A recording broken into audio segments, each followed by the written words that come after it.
It's spinning. Okay. The shit nigga's doing. Okay. This nigga's about to. 3, 2, 1, let's get into it. We're gonna pick it up. We're about to feel all that energy. Jake Paul vs Mike Tyson is everything wrong with society. This is a fight that once again pushes the message that clout, money and influence is valued above everything else in our society. And while it's going to be fun to watch the fight, the fact that it's even taking place can tell us a lot about where society is headed. If you were to have told somebody 50 years ago about this situation, it would just seem laughable, absurd and downright stupid. But now it's becoming increasingly acceptable that any influencer with enough followers can become the face of boxing, taking down older men that any influencer with enough followers they can't even be boxer. Logan Paul shit was basically a skit. Downright stupid. But now it's becoming increasingly acceptable that any influencer with enough Okay, Jake Paul, this nigga cannot fight, cannot beat actual boxers. Nigga's dog shit. Followers Logan Paul, his brother, nigga had to pay Mayweather to keep the nigga up. can become the KSI, this nigga lost to an actual boxer, same as Logan K, same as what's the name? Jake Paul. Boston McBoone.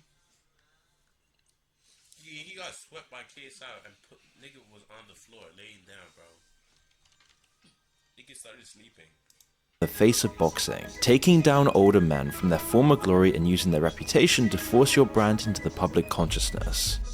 Boxing is meant to be a test of strength and durability, a display of discipline and dedication. Jake Paul and just influencer culture in general has turned this into a spectacle. And on the surface it makes sense, it's great marketing, it brings in a bunch of cash, and may actually promote boxing as a whole. And of course Jake Paul and lots of these other influencers are playing a role. Just like when he started building his brand online, Paul has had no issue making himself the supposed villain. He almost seems to revel in it, playing up the arrogant persona he spent years building and angering fans whenever he could. Now most amateurs in boxing have to claw their way to the top. They spend years honing their skills before they're even given a shot at recognition, much less the big leagues. Paul, in contrast, with clout and influence, has essentially paid his way to fight in the big leagues. And if you have enough money and clout, it seems like in our society today you can almost do anything now, no matter where it's fair, just or not. Using his money and influence, he was able to get athletes with legends behind their names to fight him. And to his audience, he was taking on the best of the best, which added weight to his declarations of being a great fighter when he won. And it annoyed boxing fans to no end, especially since most could see that almost all of his fights favored him. All of his opponents seemed to be older retired fighters in financially difficult spots. That or they His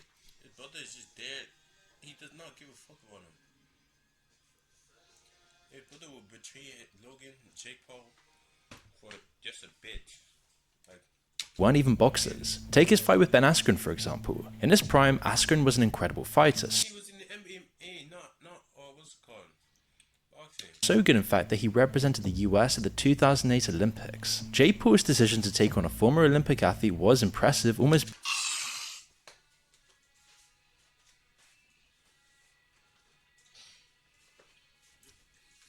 brave. However, this loses all meaning when you start to realize that Askren is a wrestler and not a boxer. The influencer wasn't fighting one of the best US wrestlers, he was fighting the worst striker in the UFC history. While the fights definitely weren't staged, it was apparent that Paul had taken the easy way to the top. And it's not necessarily his fault if he's able to do it and make a bunch of money from doing it, it kind of makes sense. But at the same time, the fact that this stuff is allowed and just continues to go on, taking precedence over real boxing, is showing what's really valued. It isn't just the dedication, skill, rising to the top from nothing. What the sport really seems to be valuing today is clout, money, and superficial flashiness. This is why boxing elites and many others question the legitimacy of his career. Many suspected the influencer wouldn't stand a chance against a professional boxer, and the same could be said for KSI and all these other influencers. So spurred on by the fact that no one trusted in his ability, and the fact that Jake is a relatively good boxer, he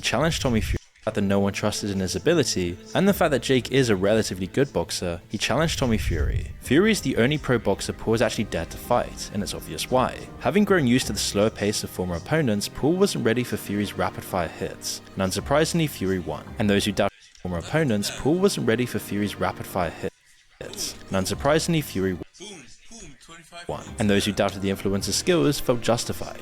Now most people could ignore Jake again. For the average person, he slipped back into oblivion. As a result, his next few fights were bittersweet wins, but they just weren't landing the same, and the now 27-year-old wasn't really having it. He needed a fight that would grab people's attention, something that would anger them so much that they couldn't help but pay attention to him. A boxing fight that should never happen. A fight that's completely about just clout, money, and nothing else. He needed to challenge one of the most iconic fighters in the world. A fighter who was once so dangerous, Jake's life would have been in danger had he fought him in his prime. Mike Tyson.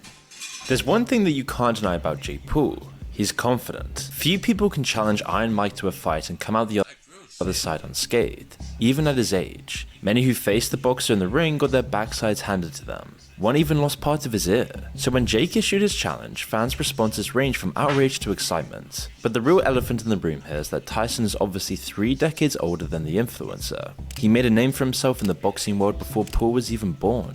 The only reason he stopped was because he couldn't do it anymore. During his time in the ring, Tyson fought in 58 matches and won 50 of them, and most of these were knockouts, his most iconic being against Michael Spinks in 1988. In just over 91 seconds, he knocked Spinks out. The fight is now famed as the 6th shortest heavyweight title fight in history, and even though he's nearing 60, which seems to level out the playing field, he should really never be fighting Jake Paul in the first place. Now, for a man pushing 60, Tyson is in incredible shape. Leading up to his fight with Paul, he hit his sparring partner so hard that he had to be sent to hospital. Not only that, but Gene Kilroy, a longtime friend of Muhammad Ali, was shocked at how far he'd come despite his age. This is the strongest I've ever seen you. Yeah? Yeah, the strongest I've ever, and I know you since you're 13. I think this impressed the shit out of me. Nothing impresses me. As fit as he may be, that doesn't erase the fact that Tyson is old and is currently dealing with the consequences of his tumultuous past. He was even forced to postpone his initial fight with Jake due to health complications, and he's dealing with more than just ulcer flare-ups that need immediate medical attention. As in 2022, Tyson had to use a walking stick in a wheelchair due to nerve issues that affected his legs. Health issues aside, he also hasn't fought professionally in over 20 years, which is why many people are worried that this bout with Jake might actually be too much for him. Promoters like Eddie Hearn have been particularly outspoken about the ordeal. His biggest concerns are the danger Tyson will be putting himself in and the lack of respect for the integrity of the sport. Because I think it's just disrespectful to the sport, but I don't want to see it. This kid-sized thing.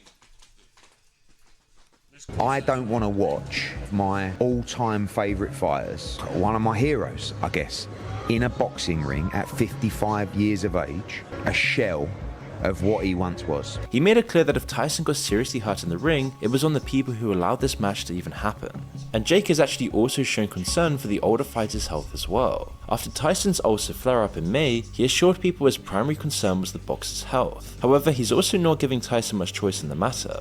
Now of course, Paul seems to be running on pure ego in the build-up to this fight. If you listen to any of his interviews, it's evident that he's on an unearned power trip. Sure, he's spoken about how on Capture the magic of the winter season at the Niagara Falls Winter Festival of Lights. With over 3 million lights, new it is that Tyson agreed to fight him. It is an honor to step in there with one of the 3 biggest legends in the history of the sport. But he's also regularly declared that he's fighting Tyson and no one else. It puts the boxer in an awkward position. Either he doesn't fight the influencer, ending his boxing career once and for all, which most would welcome, or he risks a dangerous fight that could leave him hurt and ruin the reputation of boxing as a whole. Jake is also constantly talking himself up, something that's unsurprising for clout-hungry influencers. But he seems particularly overconfident. It's almost like he's compensating for something. The what for revealed itself in an interview at the end of last month. While talking with the Today Show Australia, Paul insisted he is a killer, and that he was born to be world champion, not an easy task for a non-professional boxer. But nonetheless, he's determined to be so.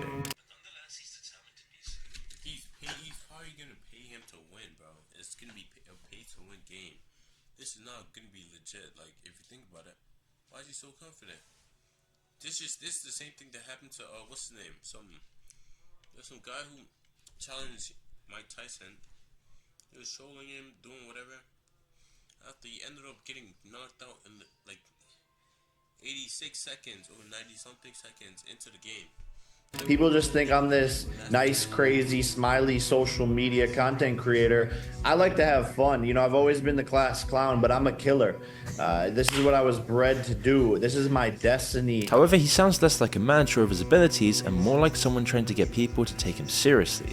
and perhaps he cares more about what people think than he's letting on. And unfortunately for him, everyone but his YouTube audience seems to be on Tyson's side. Even fighters like Quinton Jackson and Conor McGregor want Tyson to shut that kid up and rattle him. But this fight between Jake Paul and Mike Tyson is more than just an embarrassment for the boxing world. It will become a demonstration of how society rewards and often values showmanship over hard work. These kinds of novelty bouts are nearly always disappointing and they're always forgotten shortly afterwards. Everyone remembers George Foreman's fight against Ali, or the time he took back the belt a stunning 2 decades later, but barely anyone remembers the time he fought 5 men in one night. It just doesn't really have the same place in history, as it comes across just so absurd. And even that fight was still a great display of strength and boxing prowess. But these influencer fights are a bit different to the classic exhibition matches we used to see. At first they just fought between each other. It was completely opaque with what they were doing with the first Logan v KSI fight. Both of the influencers got to advertise themselves in front of a whole new audience. It was also a great way of perpetuating and monetizing their manufactured feuds. Years after their fights, Logan and KSI are now in business selling moldy lunchable knockoffs, making it seem like they were always friends and business partners. Before, these fights were clearly just about the money and you could easily ignore them to focus on real boxing matches. But now these fights are starting to poison the rest of boxing, and if they continue to bring in massive crowds, they could easily become the norm. This is one of the first of these big fights that actually isn't an exhibition match. It's going on both of their records. So if Jake Paul does end up victorious, it would be a fitting analogy for the state of boxing right now. New money triumphing over an old, tired ex-champion. It's made even more tragic by the fact that Tyson is one of those rare modern celebrities whose fame is directly a result of his own grit and talent. And you can't really blame him for cashing in on his past achievements, as Tyson will earn a reported $20 million from the fight. But staggeringly, that's only half of what Jake Paul will make. It still doesn't seem right. It's often a sad story when ex-boxers go back into the ring against far younger men if they lose badly. Another reason influencers have latched onto boxing is that it gives them a feeling of legitimacy. Jake Paul wants to make it as a boxer, or at least he says that he does, because it would be a real achievement. He never will, of course, and his ego tripping takes up space and attention which is directly needed by the rest of the boxing world. There are obviously far more skilled boxers in the world, people who have dedicated years to climbing up the ranks, and many will never even get a taste of the viewership drawn to the Jake Paul-Mike Tyson fight. And it's kind of infuriating that an influencer who's been in the game for a few years can earn more from showing up to a fight than a pro can ever win from winning one, especially for long-time boxing fans. Even more infuriating is how little new audiences actually care about the sport. While influencers are introducing an entire generation to boxing, there's little to no interest in pro matches anymore, as the only thing that's actually promoted by the boxing networks is drama between influencers and how quickly they can take each other out. And this is all because influencer fights are just a lot more flashier. They're essentially WWE without the professionals or safety measures. It's no wonder that Logan Paul's new move is to literally work for the WWE, and the fact that this is just boxing now is warping the young generation's sense of value and success. It seems like these days your success is often measured just by how many followers you have. It doesn't even matter if you're skilled at your craft. If you aren't earning vast amounts of money from it, you just aren't successful. Or rather, that's the mindset of a lot of the younger generation, as learned from following people like Jake Paul and other influencers. Now, he may inspire someone to follow in his footsteps, but what happens when they don't succeed as fast as he did? They may He's gonna get knocked out. Okay, he's gonna get knocked out the first. He's not lasting 5 minutes. He's not lasting 5 minutes. He's 2 minutes. Not 2 minutes. He had the chicken pat on his body, on his head. So what he's trying to say, he's about to be running around the whole fucking ring. He go circles. He's gonna try tiring Mike Tyson out, just running around though.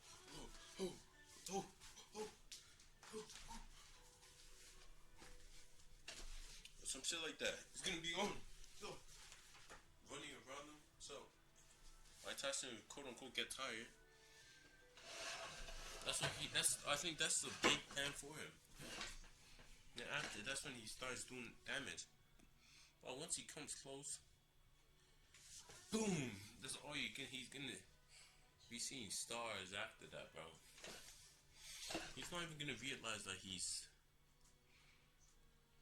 unless he paid him. He probably paid Mike Tyson another 10 mil or 5 mil just to let him win. Get frustrated to the point they resent the sport and eventually drop it. While the situation is hypothetical, it is still very likely. But even more worrying is the fact that to make it as a boxer, or anything really in life anymore, it's more about your clout and appearance rather than the substance behind it. Valuing flashiness over professionalism is extending far beyond just boxing. And even more worryingly is that we're starting to see this in the political sphere, as people have completely forgotten today that they shouldn't really rely on their favorite celebrities for political guidance, nor celebrities to run for president, as their expertise is flashiness and entertainment, not what's best for an entire country's governance. But as younger generations are pushed more and more towards distrusting their government that has abandoned them, they rely on stars to make their critical decisions. So many people trust celebrity agendas more than even politicians. They'll trust Hollywood stars virtue signaling or billionaires trying to be relatable more than actual. This is World of Warcraft, but there's no classes because there's archetypes instead. An archetype is a fusion of two professionals in the field. Just like the boxing fights that we're starting to see, hatred and division is the best thing to make money. It's the best thing that gets views, and it's the best things to profit from these views. Just like in politics, the stronger and more dividing your opinions, the more fame and attention you seem to get, and thus the more power. Which is leading to a world where we value superficial facades and increasing division and disunity over everything else. An entire society continually arguing over who's going to win in a fight and who looks the best. Now in regards to this fight, the fight will be huge. It'll probably go down as one of the biggest events in the sport's history, but not because of the skill involved. It's all just because of outrage clicks. People wanting to see Jay get punched in the face by Mike, and laughing at his weakened abilities. All for a giant profit from the flashiness, no substance fight that's changing boxing for the absolute worst. No matter what happens in this fight, Jake Paul won't emerge as a hero, and he knows that. It's just part of the persona. If he actually does beat Mike Tyson, he might become the face of boxing for a little bit. But he's also the guy who beat up an old man for that title to get more views and clout. Could see that almost all of his fights favored him. All of his opponents seem to be older retired fighters in financially difficult spots. And in this fight, Jake Paul and abilities. All for a giant profit from the flashiness, no substance fight that's changing boxing for the absolute worst. No matter what happens in this fight, Jake Paul won't emerge as a hero, and he knows that. It's just part of the persona. If he actually does beat Mike Tyson, he might become the face of boxing for a little bit. But he's also the guy who beat up an old man for that title to get more views and clout. On the other hand, if Tyson wins, Jake Paul will be the laughing stock of the sport. But as much as people will continue to shame him, he doesn't care what people think, and it's easy to see why. At the end of the day, he will make a bunch of money from this and become more famous for it. And you can't really blame him for that. It's more the fact that he's rewarded for doing so in the first place. And this is just one of the most frustrating things about this entire situation. While you might not want to support the fights, there is one big silver lining to it all that we haven't discussed: the undercard. Lots of these fights are entirely deserving of their own spot in the limelight, like Taylor vs Serrano too. Their first fight was a sight to behold. It was a war, going to the full 10 rounds and ending in a controversial split decision. Now the long-awaited rematch, which was put on hold when the Tyson Paul fight got delayed in July, is finally happening. It's the decider between two world champions at the top of their class. This is the fight to watch on the night, not the novelty match afterwards. Then there's the showdown in the men's WBC welterweight bout between Barrios and Ramos. And while Barrios is the clear favourite in the rankings and record, there's still a lot of potential for an upset. They're both dangerous fights, and while lots of their previous fights with other opponents have gone the distance, a fiery finish isn't completely off the table. Obviously there's been far less publicity for these fights, and it's a shame they're on the undercard at all, but the hunger and drive that these real athletes have far outweighs all of that. At the end of the day, this is what should be getting people's attention. So if you already have a Netflix subscription, these are the fights worth tuning into. And if you've got the time and the curiosity, maybe watch the fight that happens after as well.